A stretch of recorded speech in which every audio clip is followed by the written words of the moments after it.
Okay, welcome to level 8, spiritual laws. You're almost halfway through.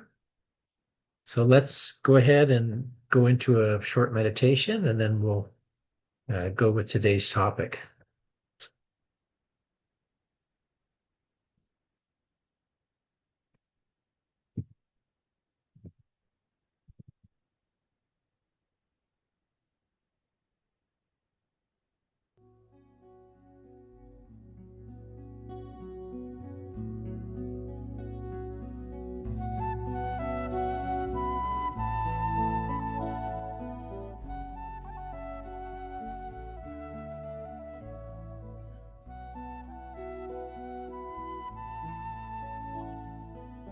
Breath in and breath out. Breath in and breath out. And feel what it is to hold yourself sacred. Remembering your roots, remembering what you came to do in this lifetime, remembering your service work to humanity, but also your service to yourself, and how you hold yourself sacred, and how your own perfect internal moral and ethical compass is always working. That which is good and pure within you is always there, like a beautiful crystal spring, always bubbling forth with sweetness and with goodness and with wholeness, that you're ever renewing, that you're always unfolding, and you recognize the beautiful laws that are governing the orchestration, the harmonics of our universe and of our being. And you flow with the beautiful path of all creation, of what it is to be in concert, in harmony, and to be in the flow with all things. For indeed, you have always been whole and complete, and now continuously shedding any layers of disbelief, any layers of resistance, and feeling that beautiful inner truth of yours continuing as the crystal spring to keep bubbling to the surface of your life.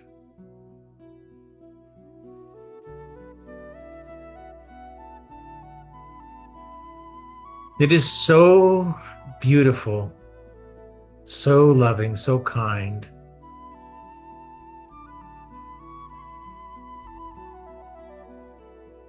You are whole. You are complete. There is no separation. There's only oneness. Let the foundation of your being be love, and the lens through which you see is faith. And may the sweet principles of harmlessness and compassion be the ever constant, ever present guide of your every intention, of your every thought, and of your every action. And so it is, and so it shall be. It is done. And breath in gently and deeply, and breath out. Breath in gently and deeply, and breath out. Feeling rested, focused, and tranquil. And when you feel the moment is right, open your eyes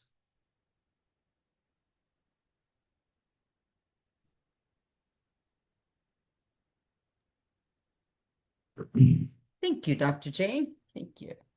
You are welcome. And I am excited to share spiritual laws with you. So we've got a lot to share, so we'll just go ahead and get into it.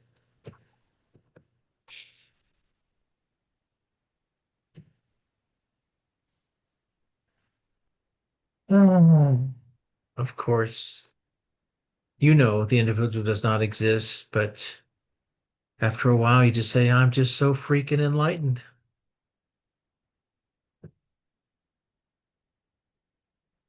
It's funny. So our focus on spiritual laws is essential to your training. Balance in all things, what Buddha called the middle way, is the key. Neither too much nor too little.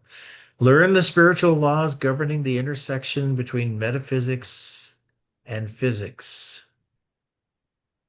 And it requires the continuous surrender of the ego to be in that flow with the laws that govern the universe and the spiritual nature of our being. And as we apply the spiritual laws, sometimes we find that, doing the right thing is not always the logical thing. So that's where sometimes we feel a little awkward when our own inner knower absolutely knows what is the right thing to do, but it doesn't seem to follow a logical path. But within you is a moral and an ethical compass that always exists. And in fact, when it comes to being enlightened, it's not enough to just awaken the chakras. We also have to have a good moral and ethical life as well.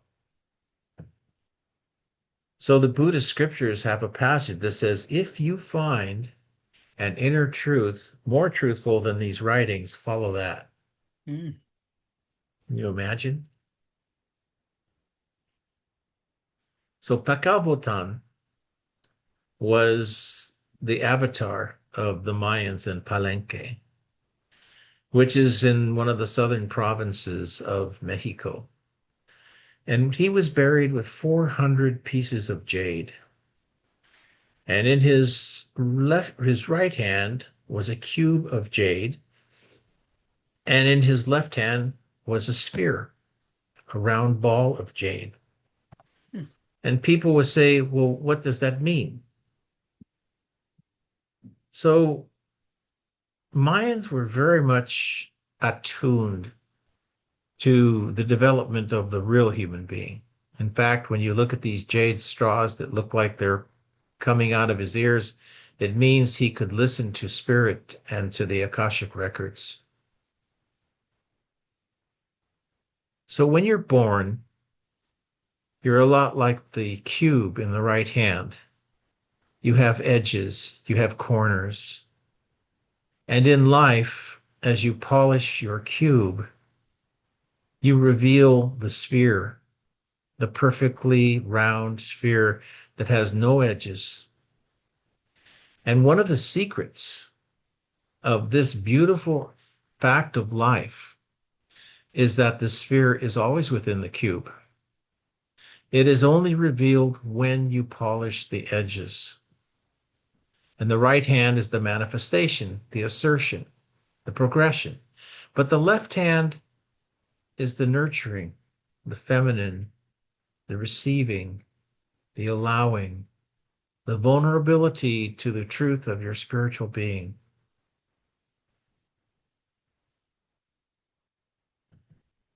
What if you're left-handed? Does still laws apply? Yes, it's symbolic. Really? Okay. So you don't switch. I don't think so. Okay. My dad was left-handed.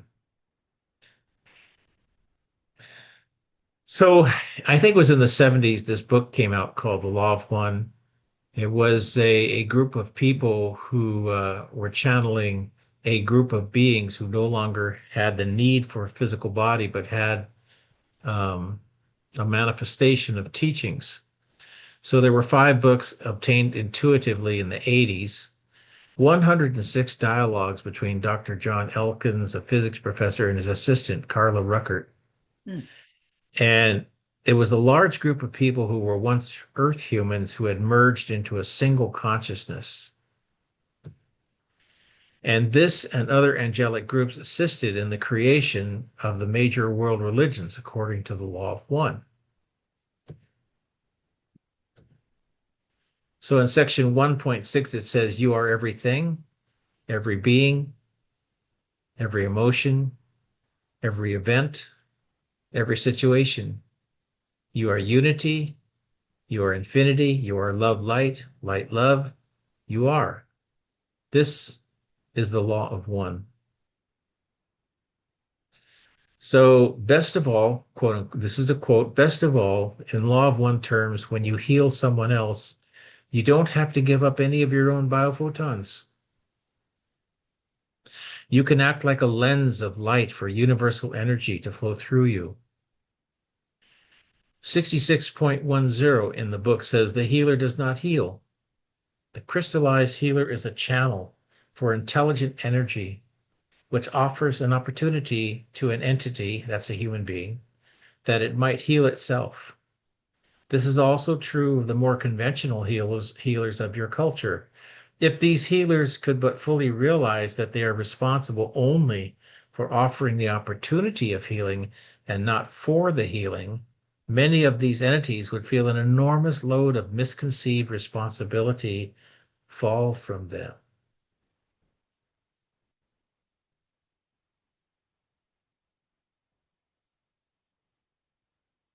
So I went on Amazon and I bought this wash away your sins ointment, and it's something you can get to. You just apply it and it just dissolves your karma. Oh, that's clever. You believe that? I wonder how well that's selling. Probably as a gag joke or a gag gift. Yeah. So the law of cause and effect, as you know, and we're going to cover a lot of this on level 18. It's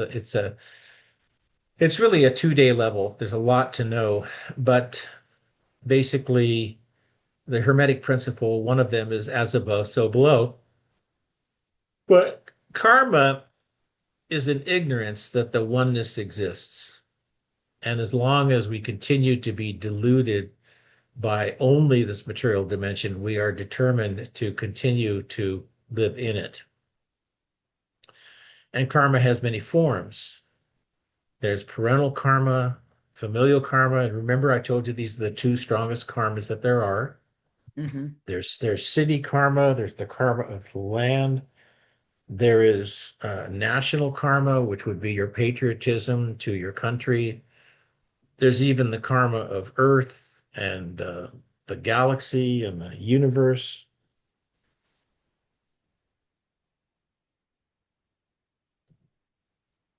And one of the things I wanted to mention early on, because this is level 8, not 18, is something called trigger points. Hmm. Trigger points come in two flavors, and both of them provide for what's called a recapitulation, which means bringing forth into this lifetime what might have happened in a past lifetime, whether it was a bummer or something great, but you recapitulate so that you can either gain strength from it or dissolve some kind of a problem. So a geographic trigger point is where you step on the same land as you did before in a past lifetime. And like I said, level 18 will cover this very deeply. Interesting. And you can bring forth, let's say, maybe you were wounded in some place where you were in a last lifetime, and you go to this lifetime on vacation and you step on that land, and all of a sudden you feel in your body a wound that's not there. That's a recapitulation or a geographic trigger point. Also, there's a chronological trigger point, which can be you reach the same age as you were in a last lifetime, like perhaps in 1992, when what? I was almost 40. I met with Dr. Moriyama, which may have been in a past lifetime at the same age that I had met him then. So you're at the same age where you were in a past lifetime that something either traumatic or ecstatic or something that serves this lifetime happened. So we always have the opportunity to heal karma through prayer and meditation, by doing your healing work, either having people heal on you, like Monday Healing or the student exchange, or you actually facilitating the healing as a lens of light. But also, your spiritual teacher can sometimes take on your karma and dissolve it for you. Uh, that's certainly the truth. Hmm. Dharma is a word that means right action, right relationship, non attachment. And so when you're living in the Dharma, it's a way of living your life that generates the least possible amount of karma. So in Dr. Modiyama's book, Karma and Reincarnation, which is required reading for level 18, there is a chapter at the end called Chosaku. And he said it's a very difficult way to live your life, but it is a way that you live your life that generates very little or no karma. And there's a couple of paragraphs towards the end of the book that I think are just such a beautiful key to sum up what it is to live your life fully and in concert with all things. And the nice thing about being a human being is we have a free will, we have a choice. We can choose how we respond. Because if you think about it, we can have things in our life like from other people that trigger us. You know, a certain person says a certain thing and then we go high order detonation, right? So the nice thing is you can always choose and you can choose again. So I joke about it. I talk about Mark Twain, you know, the humorist in the 1800s, and he said quitting smoking's easy. I've done it thousands of times. So what he's really saying is you can choose and you can choose again. So if you chose badly, okay, that was then, that was then, but this is now. So now you have an informed awareness that says, ah, this person always triggers me. So now this time I'm going to choose a different response. I'm not just going to react. I'm going to wait a minute, think about it. What you just did is you changed the energy entirely, even by pausing for a second. It's called pattern interrupt. And that way you can not only positively affect yourself karmically, but offer the opportunity to others to positively influence themselves. So when you change the response, it changes the energy.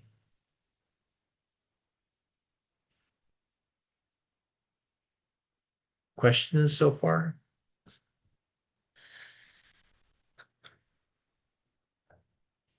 Okay. Nope, but it looks good. So the law of reciprocity we covered in level 5. Inverse relationships, you know, her second chakra is really strong and she sees the big picture, but doesn't articulate. His throat chakra is very strong. He articulates, but he just can't see the bigger picture. So this biological oscillation takes place where two consciousnesses start working together to conserve energy. So it always offers the opportunity for growth. It just doesn't mean that growth is necessarily going to happen, but all our lives, we attract people into our lives for the purpose of these relationships. Where in this case, it could be said like attracts unlike. You know, your second chakra, you attract a fifth chakra. Your third chakra, you attract a fourth chakra, and so forth. That's what, when you read I Can Relate for level 5, you see 27 case histories of many of the law of reciprocities. So, as a practitioner, you will attract some who are the inverse of your skill sets. So let's say you're strong in your second chakra. Well, you might attract people get on the table who are fifth chakra because it will help you to practice to help awaken their fifth chakra by having divine energy flow through yours. Makes sense, right?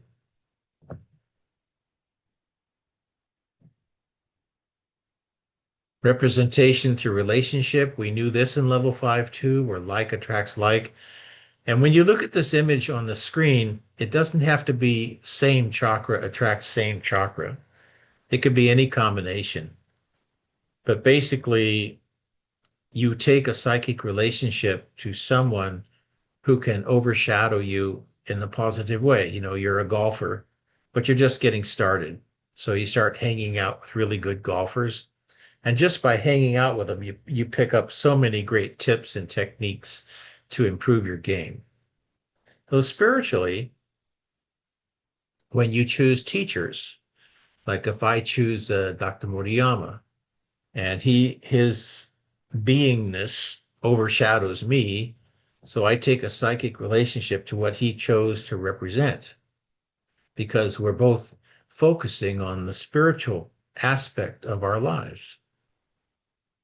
And again, and I can relate, there are some examples. So I went a little quickly through these slides only because you've already taken level 5. But again, as a practitioner, you will attract some who are the aspiration of your skill sets. Maybe somebody gets on your table, Tanya, and says, you know, Tanya, I just want to be more like you. And you think for a minute, what did they mean? Well, everyone takes a psychic relationship to everyone else. So it could be that they want to emulate some kind of sweetness. That's a Buddhist word, sweetness. It means that which is perfect within you. They want to emulate the power of spirituality that you have by taking a psychic relationship to what you've chosen to represent as a practitioner of ICT. Makes sense.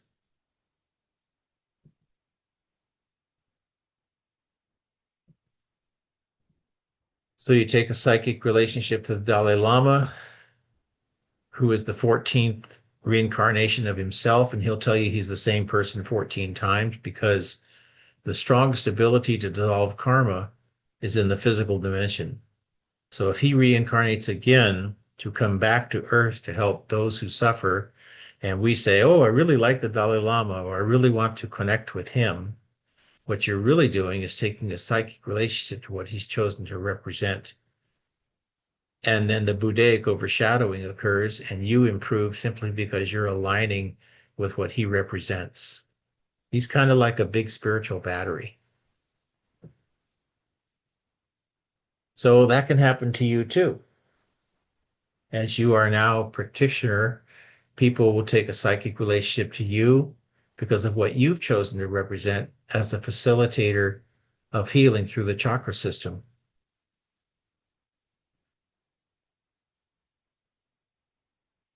There's another law called the law of grace, which came to me probably more than 25 years ago.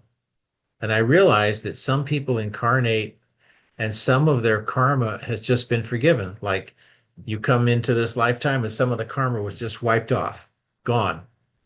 And you didn't have to do anything to dissolve it. So there is a possibility you can incarnate from a past life with purity in your heart.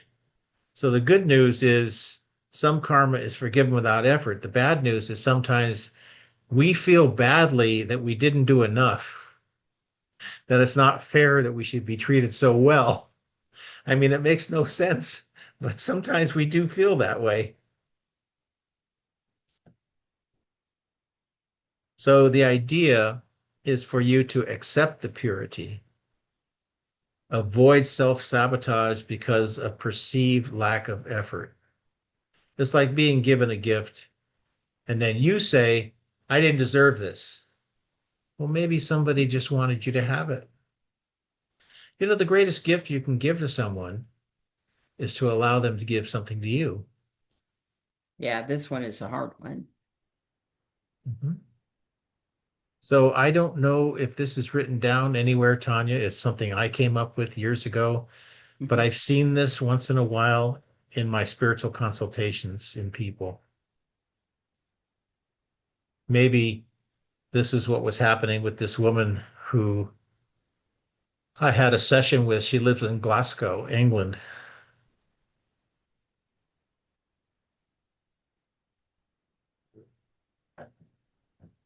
So many people will believe the negative before they believe the positive. Mm, It's crazy, but look at the news. Look how many people listen to negative news but don't listen to positive news.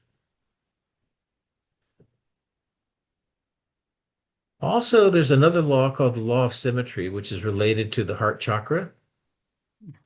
Remember, symmetry and empathy are the two main psychic abilities of the heart chakra. So look at the images on the right, the crop circles, they're very symmetrical images. mhm, So it's often a subset of the heart chakra, or sometimes the second chakra.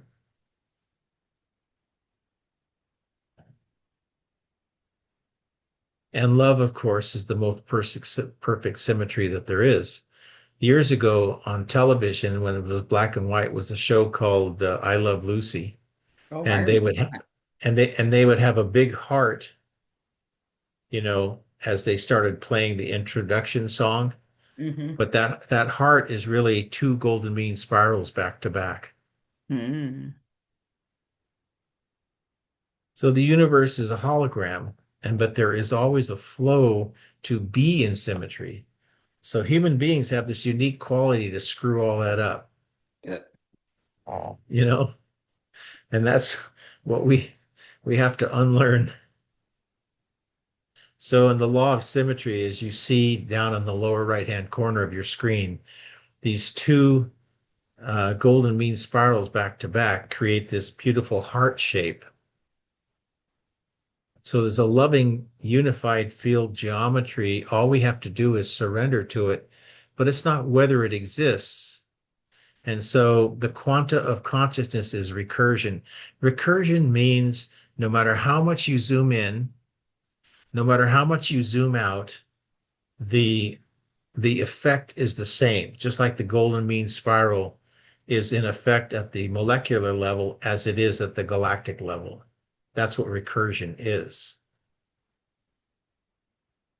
So there's what's called a fractal pattern compression optimized by the golden mean ratio, or the what is called phi. And there's I don't know if that link is any good anymore. I didn't have a chance to click on it and find out. But if it doesn't work, just let me know. But continuing in the law of symmetry, when you think of a perfect cut diamond, your gemologist will say, well, in order to make a perfect cut diamond, we have to make it in such a way that the facets are cut and shaped so it will both refract and reflect the most light possible. So the law of symmetry is a psychic ability. It's the ability to perceive how all of the facets fit together perfectly. What's the downfall of the law of symmetry in the heart chakra? You get stuck on one detail, one tiny detail. And so everything comes to a grinding halt.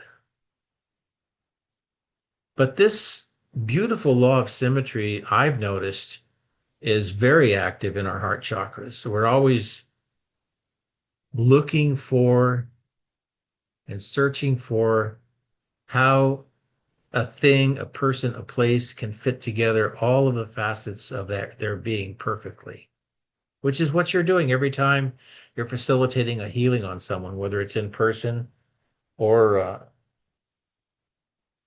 on Zoom.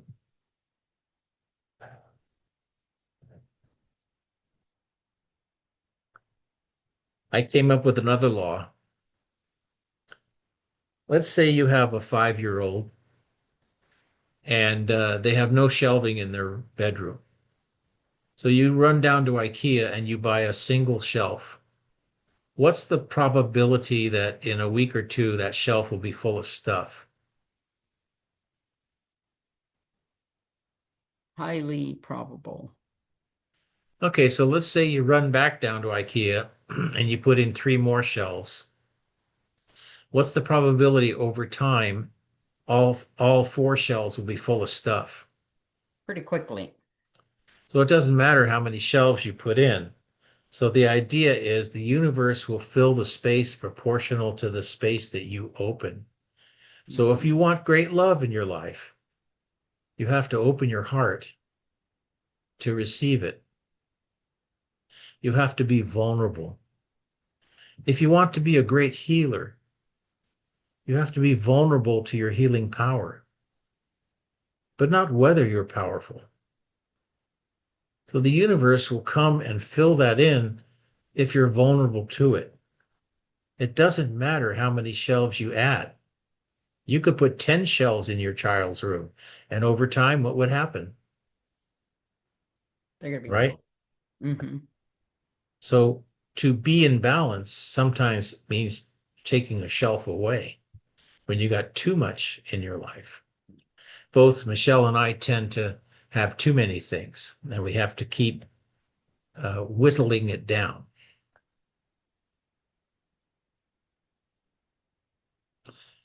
When you took level 6, one of the laws you learned was called the law of availability, or the feminine principle.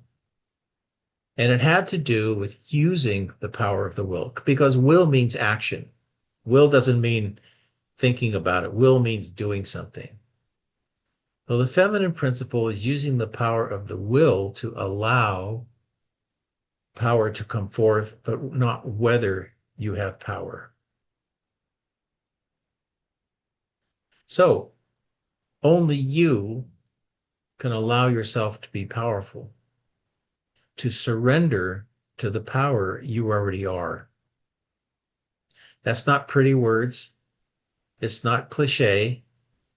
It's simply allowing through your will to be powerful. Like when you worked with Wanda, you allowed that power to come through. And finally, yesterday, she texted me to say she feels better. And I said, well, did you know that when someone works on you, there's 3 to 5 days where things can come up? What did she But say? no, she didn't respond to that. Oh, But, but she what I'm knows. saying is you allowed yourself to say in a loving way, a very kind and loving way, but to say what needed to be said because the verbal part of what you said is 5% of what was done. Mm, And a lot of healers still need to be reminded that this is what's really happening. It's not just cognitive, like, okay, you said that, I remember. There's a power that's flowing through you that ushers in and as George Bush would say, rapidifies, goodbye. makes more rapid your your spiritual growth. That's what ICT healers are actually doing. So the feminine principle is you allow the universe to pull you forward instead of pushing with the little ego.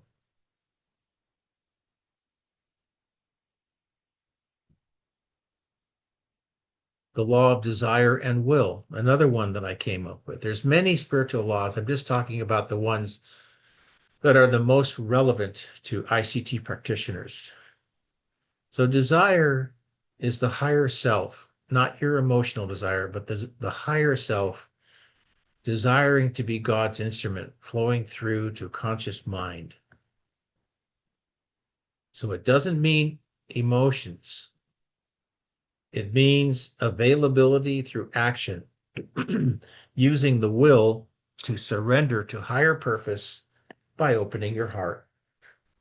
Oh, excuse me, too much talking.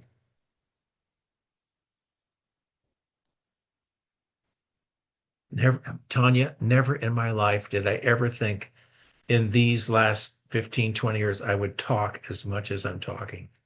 I never imagined me talking so much.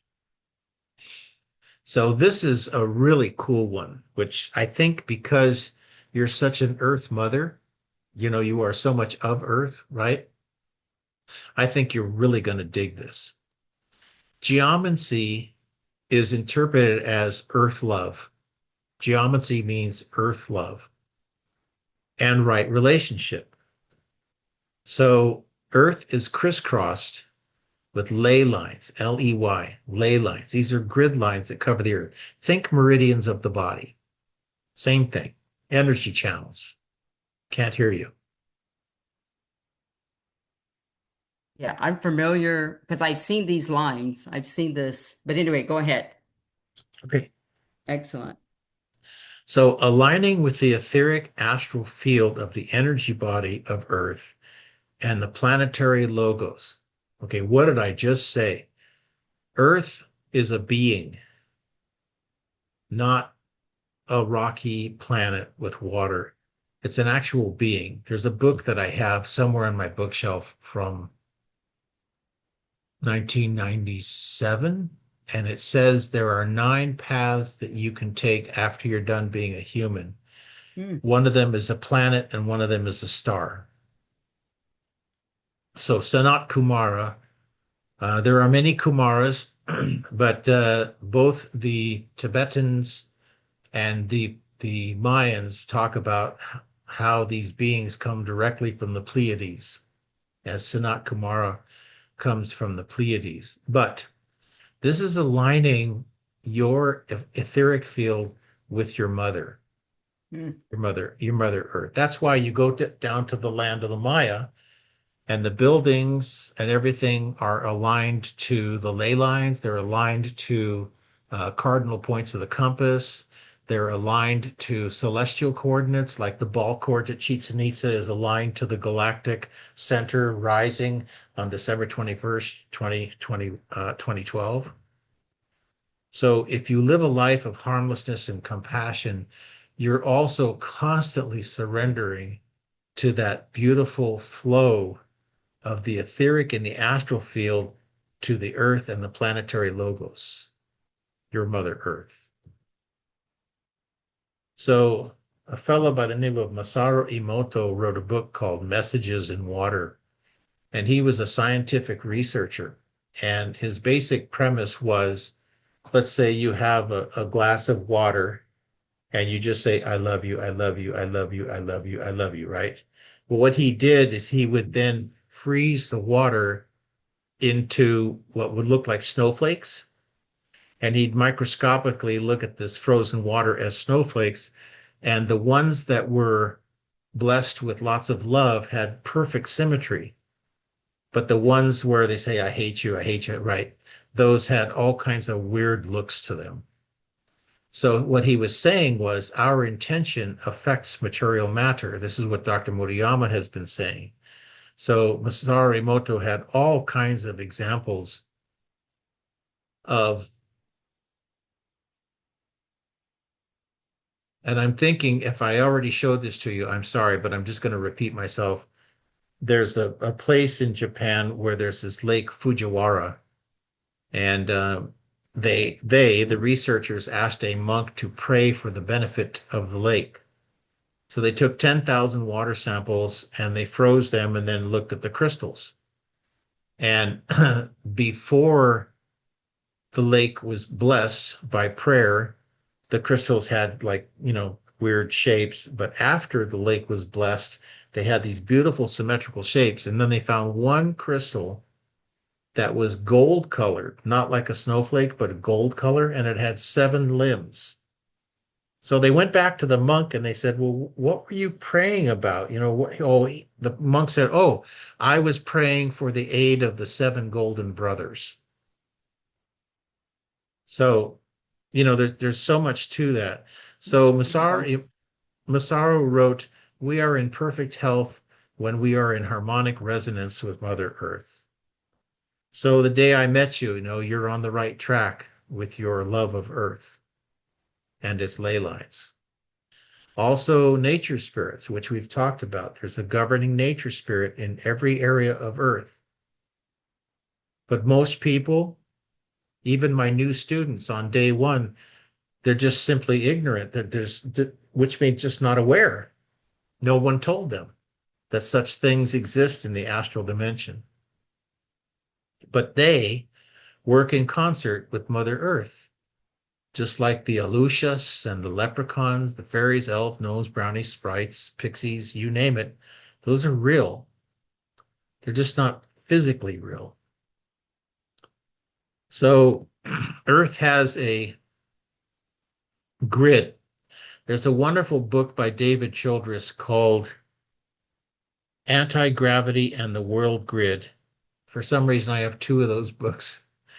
But he talks about how, like, and I'm going to add some of my own words here, how after World War II, the US Army established military bases on places on the earth where there's no human beings, but they are these grid points that influence the energy of Earth. So if you think the governments don't know anything about ley lines and grid lines, that's wrong. So there's an electromagnetic recording called grandmother's drum that is actually the heartbeat of the earth. And many indigenous peoples intuitively tune into this drum beat of Mother Earth. It's an electromagnetic signature. So I'm going to play it for you here. I hope it will play. Here we go.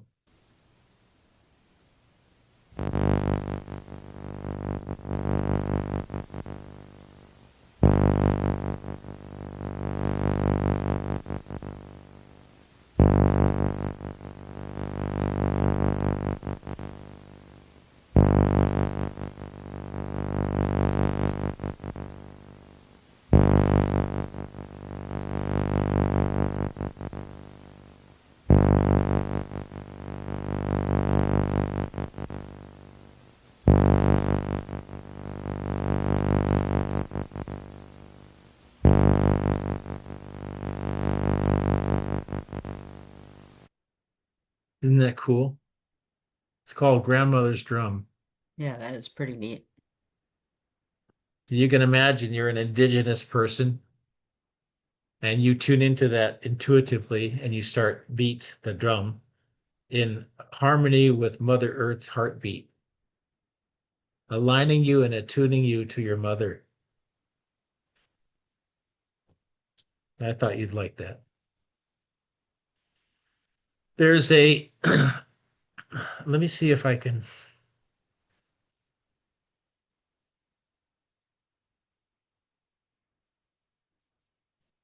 can you see my laser pointer?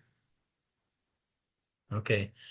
There's a line of energy from the southwest of England to the northeast on the southern part of England's island. And there are two ley lines, and they go like this. You see my laser pointer? Uh-huh. Okay. And they intertwine. One's called Michael, one's called the dragon. Every place they intertwined was a vortex. There were 63 either Druidic or Celtic, I can't remember which one it was, temples. 63 temples on wherever these lines cross, because when you do sacred ceremony where ley lines cross, like Sedona, it can have an effect on your consciousness. So when the Christians came and invaded, the Druids just said, "No, no, don't destroy our temples. You can have them." Oh, Because they said, "Okay, this no matter what, this will help you evolve yourself." clever. So there are places like this all over the earth. This is just one that's popular. 63 temples. Pretty cool, huh? That is. So when you think about it, there's a lot of symmetry in the geometry of how our bodies are made, Hmm. how the ley lines and grid lines and vortices of our planet work. They're always at work, no matter how technologically sophisticated we think we are. These natural laws of the universe they're always in motion. They're never not in motion. Now, the law of manifestation. First of all, manifestation is not creation. Think second chakra and third chakra. Second chakra creates something from nothing. The third chakra manifests. To manifest is to change something from one thing into another. Like you're Sai Baba, right? A mystic out of India. And he could create the vibhuti, the sacred ash, like this. Or he could make a ring out of nothing, out of this material, vibhuti. But what he was doing was manifesting from the astral dimension energy into the physical dimension. That's manifestation. So, King Solomon's temple and the Sanctum Sanctorum, when you go to a Masonic temple, I was a Mason. I was Scottish Rite. I was a Shriner. I did all of that. And at the entrance to King Solomon's temple were these two pillars, two columns. And the one on the left was called Boaz, Boaz. The one on the right was called Yakin. Boaz meant the law, and Yakin meant spoken through God. So the law, spoken through God, lets you enter the temple of manifestation. The word, spoken through the law, makes manifest. That's why your words, Tanya, are power. It's just that we're so inured in the material manipulation of our planet because of fear that we don't really understand how powerfully that we can manifest. The word spoken through the law manifests. Okay. So this is also known as the Trinity of God: Father, Mother, Son, Jesus, Mary, Joseph. Okay. Ovum, sperm, and fetal spirit. Now, there was a book and a movie that came out called The Secret. You probably remember it. So it talked about if you ask, then visualize, then believe, you can manifest. Even the Mayans have a saying: if you believe, you can create. If you can create, you can manifest. So this is the law of attraction. The problem I had with this is I called it the law of distraction. And the reason I called it distraction is because there's no spiritual component here. If you're only asking for your egoic self, I want money. Well, okay, but in alignment with what? So you ask, you visualize, you believe. But the law of distraction is the secret is very helpful initially, but it becomes a distraction if it's only used for material gain. Roots the consciousness in a lower astral relationship and a material reality.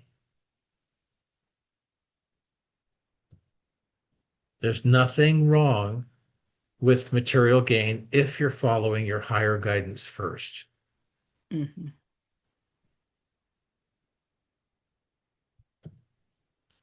The seven rays.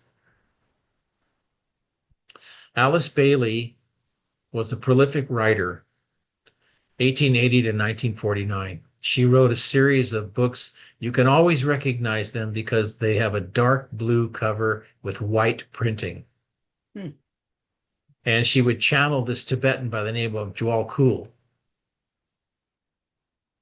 And in Theosophy, she wrote about these seven rays or soul qualities that are said to be seven major types of light substance or spirit matter, waves, particles that compose the created universes. These are also believed to convey divine qualities.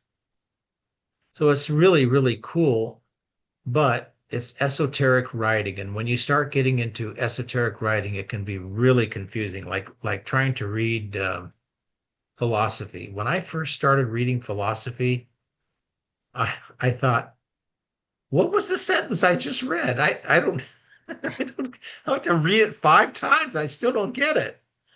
Mhm. So this basically you and I come in on seven rays, like seven chakras, and we have a ray package that one ray might be more powerful. Like the first ray is will, and the second ray is love, I believe, and the third ray I think is wisdom. Love, will, and wisdom, the first three rays. So will, love, and wisdom. So if I said to you, if God could be any one of these first three ways, which one would God be? Oh, geez. I would say love. It would be will, Oh, because without will, you cannot express love or wisdom. okay. That's why it's the first ray. That's why in the Bible, the first thing that says is in the beginning, there was movement, there was light. And any physicist will tell you there cannot be light unless there's first motion to make the light. So I just only put this in here for your edification.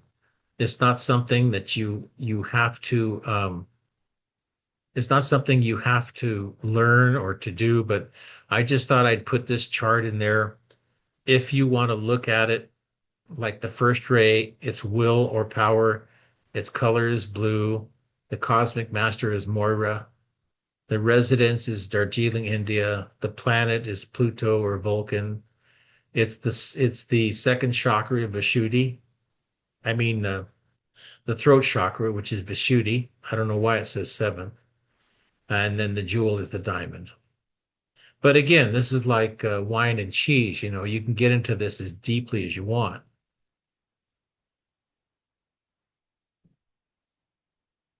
And then there's the seven hermetic principles. The principle of mentalism. All is mind. The universe is mental. The principle of correspondence. As above, so below. As below, so above. That's one of the main ones we use in ICT, is the second principle. Number three, the principle of vibration. Nothing rests, everything moves, everything vibrates. Number four, the principle of polarity. Everything is dual, everything has its pair of opposites. Number five, the principle of rhythm. Everything flows in and out, everything has its tides. Number six,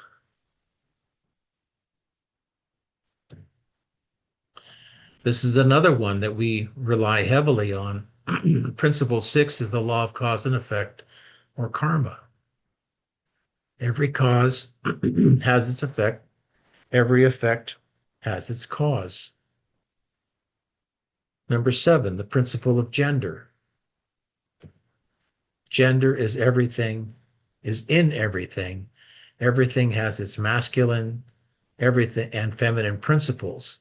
It's interesting too, because with sexuality today being what it is and gender identification, like with the LGBTQIA community, right? What is gender? And one of the popular genders is transgender, a person who is probably biologically male, but looks incredibly female. Well, it turns out that in Thailand, people who are transgendered are considered very blessed because they embody both principles of gender.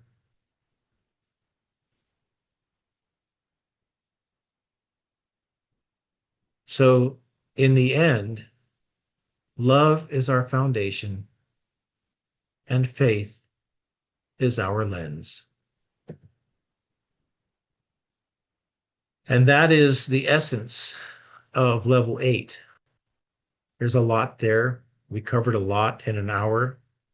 This is another reason why I record these, so that you don't feel overwhelmed with too much information. And I want to repeat something. There are many, many, many, many laws, Mm, but I'm focusing on the ones that are going to be most relative to you as mhm. practitioner. How did all that feel to you?